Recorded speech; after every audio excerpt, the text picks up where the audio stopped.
Hi friends, welcome back to another episode of Generation Tech. My name is Alan.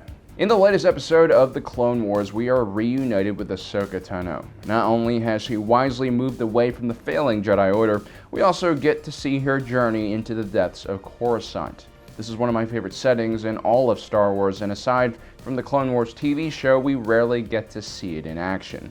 Now, one of the coolest parts about this worldwide city is it seems like everyone flies around in their own car. It's something that futurists have been talking about ever since the Wright brothers were able to make their gliders soar at Kitty Hawk, and perhaps even earlier than that.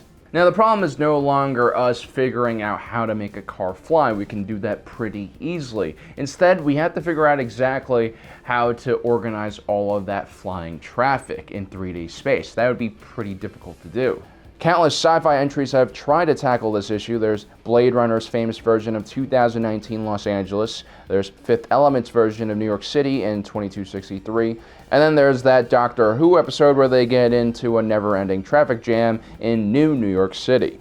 What makes Coruscant's traffic grid so special is the sheer scale of the city, which is spread across the surface of the entire planet.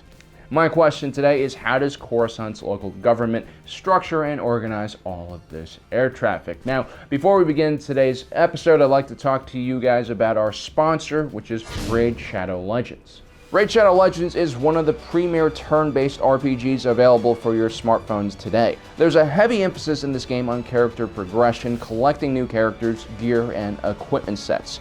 You continuously train and test your roster of warriors in a series of PvE and PvP challenges and are constantly rewarded for every victory. I mainly focus on the single player part of the game. I like running through the story mode and also the more difficult dungeons. I'm constantly tweaking my starting lineup of characters and seeing which combinations work the best. And now Season 1 of Battle Pass has started, and you can win all sorts of rewards like legendary champions, gems, and artifacts by fulfilling daily and weekly challenges.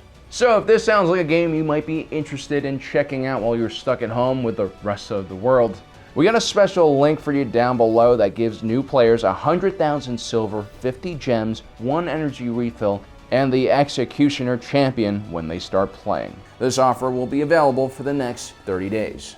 Alright, thank you for your patience. Now on to the rest of the video. Now, Coruscant's entire traffic grid is run by Coruscant Air Traffic Control. They are in charge of monitoring all of the sky lanes in the Galactic City and were extremely efficient at their job. Crashes actually rarely ever happened, unless a Jedi was behind the controls. Now, there's not a lot of detail on how Coruscant Air Control actually works, but we do know they collect a massive amount of information on all of the speeders in the sky. They even know each speeder's individual levels of permission, which means what areas and lanes each speeder can use or not use. Coruscant Air Traffic Control also has access to hangar and maintenance information for all of the vehicles as well.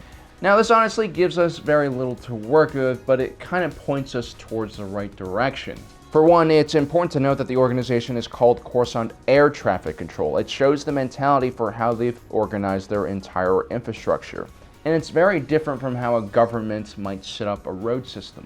For instance, in Manhattan, the traffic signals are all programmed and monitored by the Department of Transportation's Command Center. They use a variety of sensors and cameras on the road to determine the level of traffic on the road, which then helps them adjust traffic signal times to reduce gridlock. Because there are roads, signage, and also police, most drivers know how to stay in their lanes and not drive, for instance, on the sidewalks or through store windows.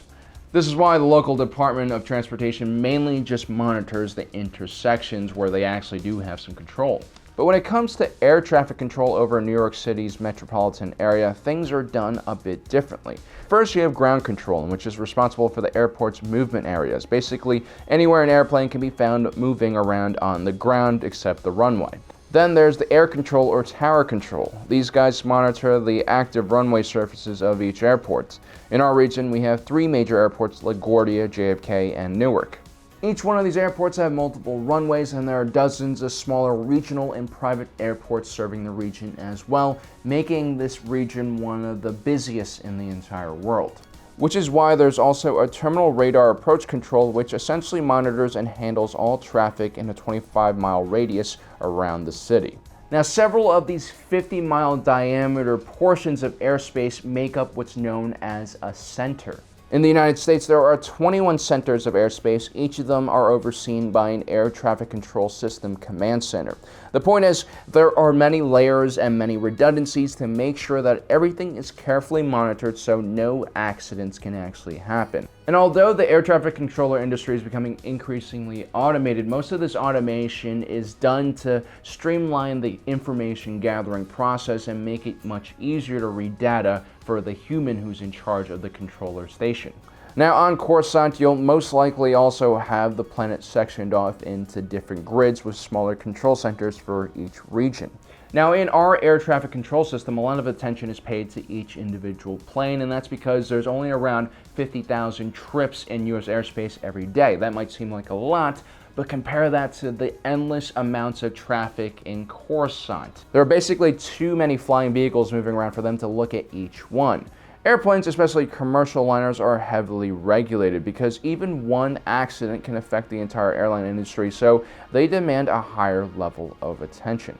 Not only do air traffic controllers have to manage the takeoff and landing, they also have to make sure that each airplane has enough separation both vertically and horizontally when flying en route to their destination. Not only is a mid-air collision deadly, so are the wake turbulences generated by other planes, which can last for several minutes and cause planes to lose altitude extremely quickly.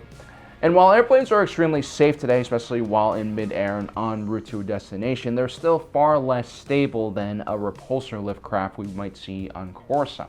Instead of relying on aerodynamics and lift to achieve flight, repulsor lifts are essentially artificial gravity generators. As long as the generator is operating normally and you're using the craft near a gravity source, it will keep you in the sky.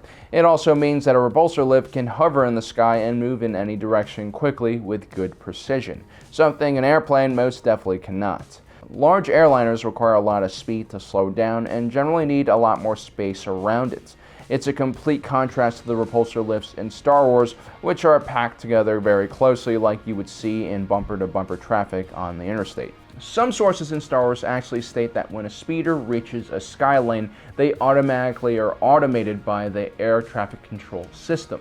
Sort of like the road vehicles in Minority Report. We know that almost all speeders on Coruscant have Navi computers which you could input directions into and then have the speeder auto-drive itself. Which actually makes a lot of sense for a more advanced society. The best way to make your infrastructure more safe is by removing human error.